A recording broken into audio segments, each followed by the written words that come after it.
Have you ever had one of those days where you just wake up in the morning and you think to yourself, I really want to do my part to destroy the planet today, but I just don't have the energy to get up off the couch. And I'm definitely not getting up off the couch until I at least finish this marathon of Here Comes Honey Boo. But what if I told you that you can now destroy the planet from the comfort of your own home? You've always been able to do it, actually. We've been doing it for millennia.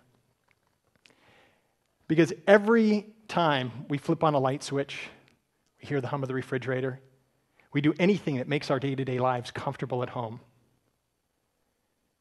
we do our part to put a little greenhouse gas up into the atmosphere. This number 350 here on the screen is the number that Bill McKibben says is the most important number in the entire planet, a number that every human being needs to know.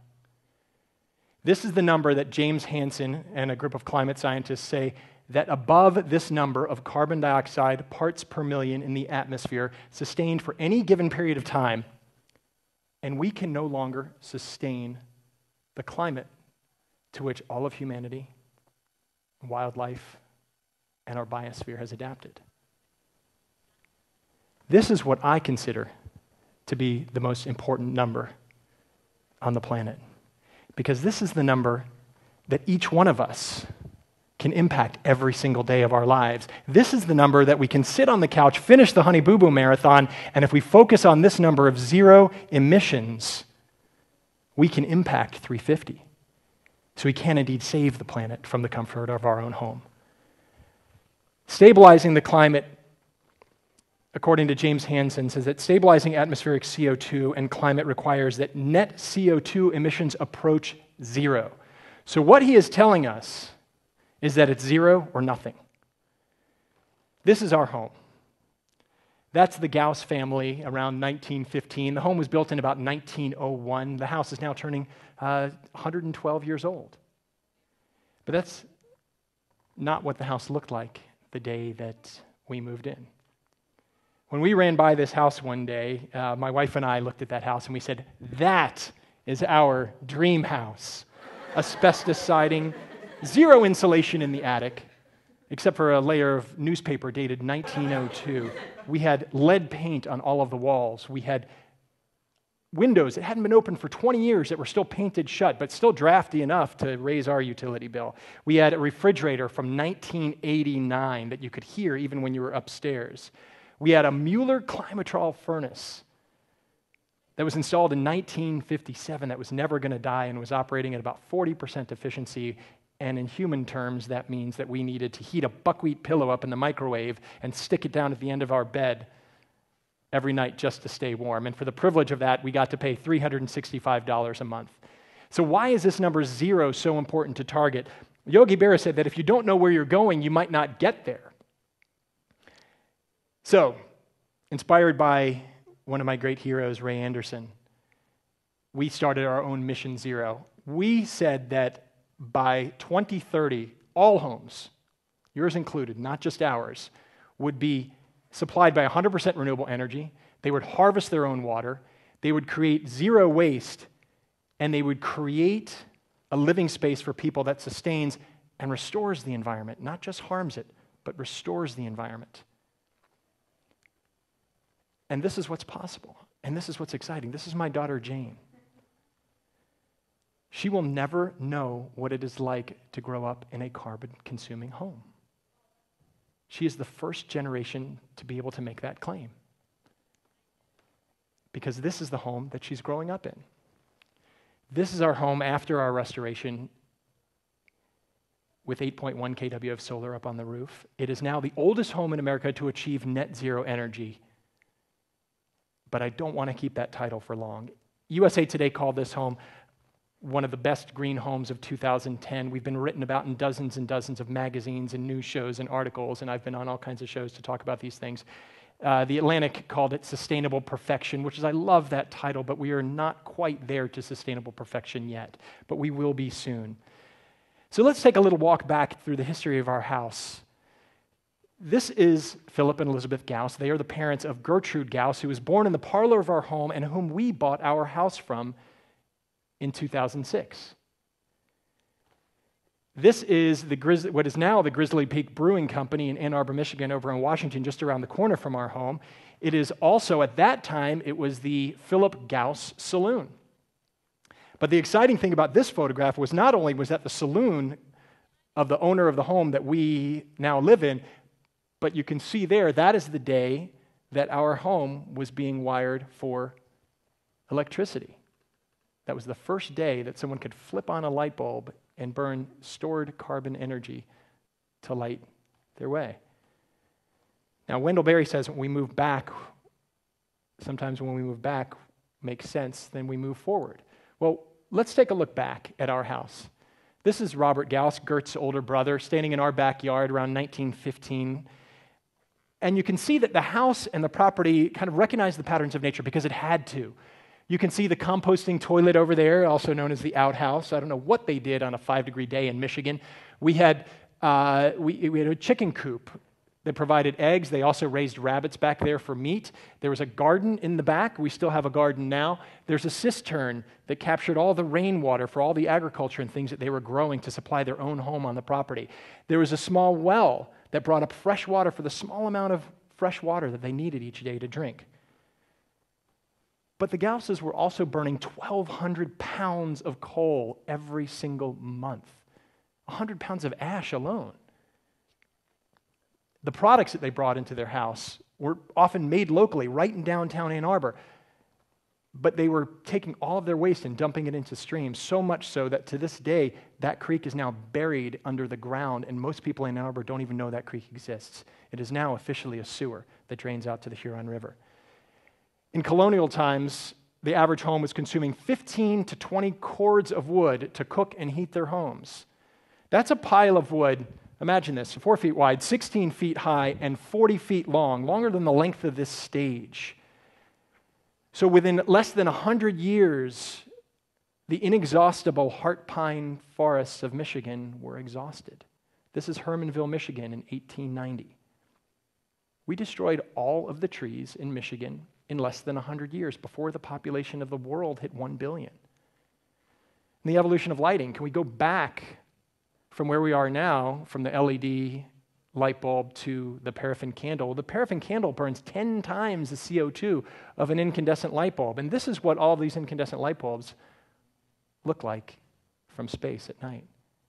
It almost looks as if the world is on fire, because in a way it is. We're digging up hundreds of millions of years of stored solar energy and burning it and sending the gases up into the atmosphere. Of all of the energy consumed on Earth since the beginning of the Industrial Revolution, astonishingly, half of that energy has been consumed in the past 20 years. We're going the wrong direction. We're moving away from zero emissions. Now, the challenge is that just in the U.S. alone, there's 130 million existing homes, and your homes, we consume about 25% of the energy in the United States. So the state of California has come up with a great solution, a really ambitious project that all new homes by the year 2020, just 7 years from now, will be net zero energy. This is an amazing goal. Imagine that. All new buildings. But ask yourself this.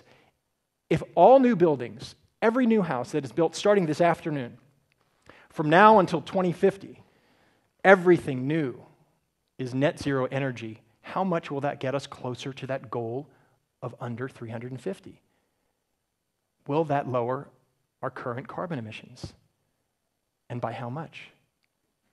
This is the number of how much it will reduce it. It will reduce it by nothing, because we still have those 130 million homes. We still have all the existing buildings. We still have this theater right here. Amory Lovins said that if something exists, it must be possible. So let me show you what exists and what's possible. This is actually the roof of our house, where we produced 9,500 kilowatts of solar. We consumed 7,500 kilowatts of solar all over the past year, which sent a surplus back to the grid of over 2,000 kilowatts of energy. This is exciting because last month we got a negative energy bill of $88. Over the 30 years of our mortgage, we will have shifted our costs by $283,000. That's at 7% energy inflation, and you may be thinking to yourself, well, gosh, we have no idea what energy is going to be like in the future. And that's exactly the point. We have no idea what the raw cost of coal or crude oil is going to be by the close of the commodities exchange this afternoon.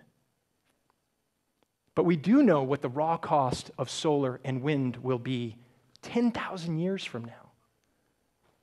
So it's a simple formula for all of us in our own homes. We just lose less, we use less, and then we produce. First thing we did was we just used natural daylighting. Make sure all the blinds are open. In the shower, we converted our 2.5 gallon a minute shower head to 1.5 gallons a minute, saving us 16,000 gallons of hot water, reducing our energy consumption extraordinarily. Shifted all of the appliances to electric. Now we're decommissioning the last carbon-consuming appliance in the house to induction. So it would be a 100% all-electric home. And we're not hippies bathing in our pasta water, sacrificing and lower the heat down to 50 degrees at night. We are way more comfortable in the house than when we had that Mueller Climatrol, but we're smarter about it. We make sure we have the most efficient appliances. We make sure they're controlled properly by things like occupancy sensors and smart control systems. We restored our old windows and put weather stripping on them and added a low-E glass to the outside.